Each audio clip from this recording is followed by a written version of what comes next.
So, you want to start? Mm-hmm. Okay. I'm ready. So, This is a video recording, yeah. right? Yes. Yeah. Okay. Okay, so, what is your name and your age, Mark? My name is Marc Kadish. I'm 76 years old. Right, and today is Saturday, October 26th, 2019. So I guess first I'd just like to, how did you get involved with Rising Up Angry? I graduated from law school in 1968. I was 25. I was affected by the war. I remember giving a speech at a big anti-war speech in Newark in 1967 or 68. I didn't want to go into the draft. My draft board said if I went into what's called legal vista, I would get a deferment until I was 26, and then I'd be too old for the draft. I had working class background, had never gone away to school, so I told Vista that I would like to go to Los Angeles, San Diego, San Francisco, or even Guam, and they said, fine, you're going to Detroit. And I just started getting interested in left politics and met Bob and Diane, became active in what we called the National Organizing Committee in Detroit. And there would be times when I would travel into Chicago to work with what was called the National Lawyers Guild, and I then received something called the Reginald Heber Smith Poverty Law Fellowship. I asked if I could come to Chicago. I told the people who administered the program that they were a bunch of bullshit liberals and that I would come to my site for my check every 2 weeks, and I just started working with the People's Law Office. Was very much involved in the split between RIM 2 and the Weathermen, and then Those were SDS factions. Right, and because I was RIM 2, I thought the Weathermen were nuts. Yeah. And I just naturally gravitated toward Rising Up Angry. So, what programs were you involved with? How were you involved with Angry? I think I was the first lawyer in the legal defense program, Right. and that's actually how when Rising Up Angry no longer existed, my client base came from people I had represented and met through Rising Up Angry. And of course I ended up representing Bonner, Main, and Bronsky on a number of criminal cases. Right, so there was criminal law that you were doing. Yes. Except I do also remember that we did something called the People's Tribunal at the People's Church against some slumlords in Gutman, Uptown. the Gutman brothers. Yes, and that got big coverage in, Right, in Tribune. Yeah. Right.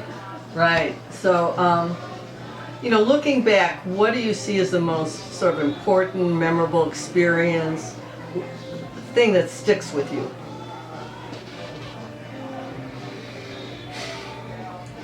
The people that I met, the stories that I have, Chop and Hootie, who were two gangbangers, and I remember we were at a picnic and gangs started shooting each other somewhere out of nowhere. A bunch of people turned up to be cops, and I remember carrying Chops on a stretcher to the ambulance. Unfortunately, Chops went into drug stuff. He got murdered. His brother Hootie, last I heard, was in Rockford. Represented Bonner, Main, and Bronsky on stuff. I had this great story about Ronnie Bronsky. He shot somebody, ran away. A couple of years later, he contacted me. He had found God, and he wanted to turn himself in.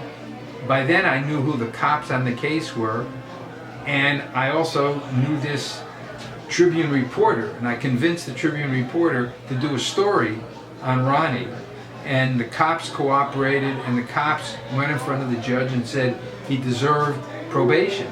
Ronnie then moved out to Portland, Oregon, and that newspaper reporter became a minister himself, and he was a minister at one of the big churches in Barrington, and he invited Ronnie to preach, and he invited my wife and I as special guests. So all these memories, and of course there were my friends, the people I knew back then, who still think of fondly. You, Diane, Mary, Bob Lawson, are all part of my memory. Yeah, no, I mean, it's like, I almost sometimes think of it like as an extended family. So they're cousins, third cousins, second cousins, just, and one of the things that I remember, I might as well say this, is that many years later, during the Harold Washington years, and by this time our friend Candace is married to John Gemolo, who's, head of the field operations for the police department. He was deputy superintendent, and Candace was my very first law clerk. Right. And I really respected John. The only marathon I ever ran in, he had me run with the police team. Well, they met because when she was doing women's, it was domestic violence, right? Really around she sexual, and he was head of the police academy. But what I remember is that we were at a party at their house, and there was a police officer there, John Kowski, who was a friend of his, who had been a policeman for the gang kids. And the neighborhood. Gang crimes? Right. Okay. No, not the gang crimes, but he was in the district in which Bronski and all those people lived. Yeah. Yeah, I mean, it was just like. Yeah, I remember another client I met through Rising Up Angry was called Mike Laguda, and he was with the Cortland guys. There was a gangs was by Armitage and Western. Mike unfortunately blew his hand off in a pipe bomb. And then he would call me. He said, I don't know why the police are harassing me all the time. I said, because the person who committed the crime was a one-handed Filipino guy, and you're the only one in the whole city that fits that bill. Yeah, you weren't involved at all. I mean, then we started doing like pro se stuff for civil court, and that was another thing for like divorces and stuff like that. Now that grew into a big thing, pro se representation, and I started in my later years was involved with starting a lot of programs like that. Yeah, well, in fact, so. One way or the other, how do you see the experience in RUA impacting your life? I mean, you sort of said it a little in terms, that was part of, you then had your practice after that, but I mean, a lot of the, I mean... Well, I think that Rising Up Angry was a really valid attempt to move working class people towards notions of justice, and I think that it did it in an amazing way for the time that it lasted, because people were serious about it. They weren't foolish about thinking that they could have a revolution right away, and I respected that. And I've often been fascinated by what did people do with their lives after Rising Up Angry no longer existed. And most of the people have done stuff or tried to do stuff that benefited humanity. And I think we've got a long-range view of what is necessary. And at this point,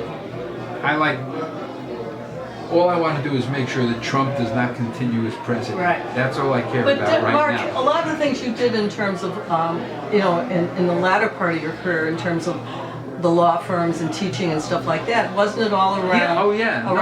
I mean, my whole teaching career started off of a conference that was called Inmates and Community at Pontiac Prison, and I was asked, what are you willing to do? And I said, well, I can't represent all of you, but I'll teach criminal law.